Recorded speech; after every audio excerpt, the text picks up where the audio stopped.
It seems that our mind is involved in everything that we do, everything that we say, how we think, how we see the world, how we take in our experiences. It all works through this thing that we call the mind.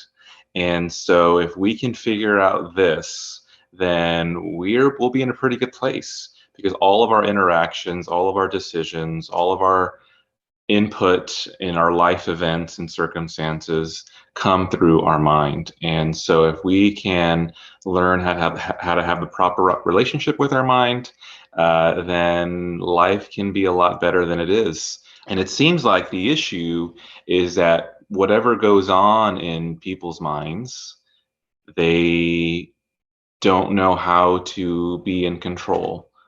So their mind can be like a person with them and talk about a certain negative topic, maybe giving them low self-esteem. And for days, months, off and on, years, your whole life, you can have your mind chattering away about a certain thing, just tearing you down. And people don't know how to stop that. People don't know how to deal with that. They just go through it. That's one of the problems of the mind that we learn how to deal with in Buddhism. Or people, their mind causes them to be irritated in a certain situation or with even somebody that they love. And so then, we see it in a lot of relationships where people live together. People get irritated or annoyed, or, it just seems like people have their limits with their kindness and their patience. But again, it all comes down to because their mind makes them that way, and because what the feelings and the moods that come from their mind just are in control. And so again, can we be free from that? We can. We can be the master of our mind. You are not your mind, obviously, because you experience your mind. So who is the you that is behind your mind, and how come that person is not in control, or he or she or they are off and on? Is there a way to live where your mind never takes away your freedom, never makes you do things you don't want to do, or say things you don't want to say, or be in a certain way you don't want to be? And according to Buddhism and other things, the answer is yes. It's great to use your mind. I use my mind a lot, but my mind never uses me anymore. And that is the power that we can get from the Buddhist message. So we should be in control.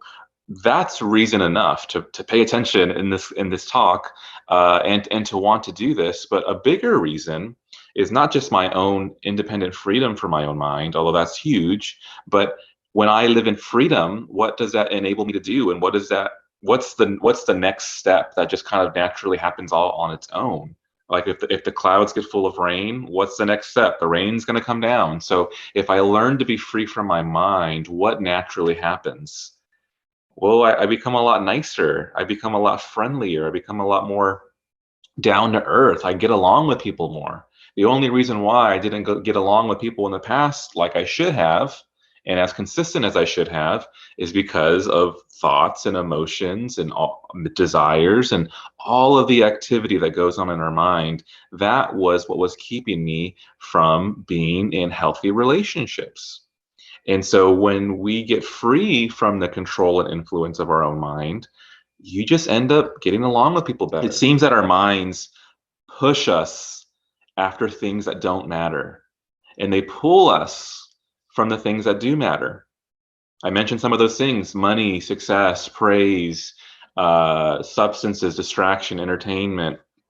It seems that our minds, our thoughts, and our emotions, and our moods, and our desires, they cause us to not be healthy in relationships, like I've been saying. So, a great example is a family could be affluent and they can be fine financially, but yet, maybe the father or the mother or one of the parents is just, their mind has driven them so much after, quote, success, that they will choose every day, in the big picture and in moment by moment, they choose their job and their success over being present with their family. Well, that's crazy. And why do they do that? Because their mind makes them do that. They are not in control. Their mind is in control, and their mind pushes them away from relationship and pushes them to something that has nothing to do with relationships. Quote, this thing called success. And so, I mean, this parent figure in this example is already hurting and screwed up, obviously, but now they're spreading their pain to their family and their children and those close to them. And then that just spreads and spreads and spreads. And that's just one example. There's so many examples in so many ways, but I just want to paint a picture of what this looks like and what does it mean when I say that our mind hurts our relationships. So again, this is an internationally known psychologist. He also says, I was stunned to discover that the basic questions of a science of mind had been explored for millennia, thousands of years, not just a mere century. Clinical psychology, my own field at the time, sought to help alleviate the varieties of emotional pain. But to my surprise, I found that this millennia-old system articulated a set of methods, not just for healing mental suffering, but also for expanding such positive human capacities as compassion and empathy. Yet, I had never heard of this psychology anywhere in my own studies. When you are just aware of what's happening, you're already rewiring your brain. Because when your brain triggers you to be a certain way, think a certain way, talk a certain way, act a certain way, whenever these things go on in you, and whenever you don't engage with it and you just are aware of it and you go, oh, this is happening. Okay. You don't have to really say this is happening, but I'm just trying to like verbalize your awareness, personify your awareness. But the fact that you are not engaging with it, you're already weakening that. Because whenever you act on it, you're just making new neuron relationships and you're reinforcing those habits. But when you don't act on it, you're weakening those habits. Because when your brain says you should feel this way because this is happening, and you should act this way because this is happening, and when you don't, and then what happens is time goes on, whatever amount of time, and then you feel fine. You're telling your brain, oh, brain, you told me when this happens, I should feel this way or behave this way, but I didn't do what you said. And look, I still feel okay. Everything still worked out good. Now you are that neuron that was friends with, oh, this is not okay, is now friends with, oh, this is okay. And you're it's kind of like you're like a matchmaker.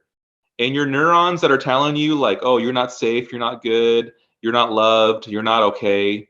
You're saying, let me introduce you to some of my friends. This is my friend of peace and joy and happiness, and it's all going to be okay. I want you guys to talk. And that's what you're doing. So here's where I want to go.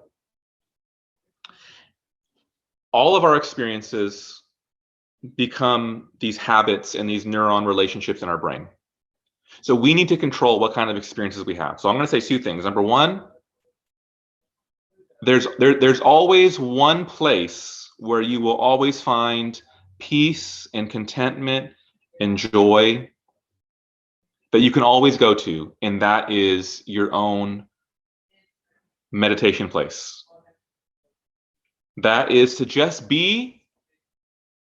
It may not feel that way in the beginning sometimes, but if you would trust the process, you will find that you can always access peace and contentment, and you do that through rested mindfulness. And so you should always just try and go in that place. Why not? And let that be your experience. Now, the second thing I want to say is this. When you do that, or maybe I'll say it this way. Normally what we do is like I said, our brain gives us some sort of mental, psyche, internal activity, and we jump on it. And then when we jump on it, we reinforce those habits. So whenever we are purposefully, whether we're living life or actually sitting and meditating, what we're doing is we are not jumping on it. And so we're having two experiences: the experience of what our brain is telling us, the thoughts and the emotions and what have you. And then we're also having the experience of just our spacious, present, restful awareness that's happening. And we're kind of in both worlds. Yeah, I'm aware of the thoughts and the emotions and the room and whatever, but I'm also in tune and experiencing my own awareness that's peaceful and that is always okay. And so what you're doing is you are teaching your brain to associate all your experiences of life with your peaceful, restful, relaxed awareness. Think about that. You're creating these neurons and these connections. And the more you do that, the more you reinforce that. And so now your neurons that associate with awareness and restfulness and peace, they get activated when you experience life because you connected them. You're making them friends. Whenever you are just in rested awareness, remember, and awareness feels like this like roominess. It feels like this spaciousness. It feels like the sky in which the clouds come and go, your experiences come and go. So now you're connecting those two things. So now whenever the clouds come, your brain goes, oh yeah, let's be aware. You're training your brain to kind of like make meditation easier for you. At first, you kind of had to like make those neurons hang out. Come on, hang out, get together. Oh, I feel sad. Okay, I'm gonna go meditate. Come on, hang out, get together. But now, after doing that for a while, whenever you feel sad, you'll automatically just go into awareness because you've made those new neuronal connections.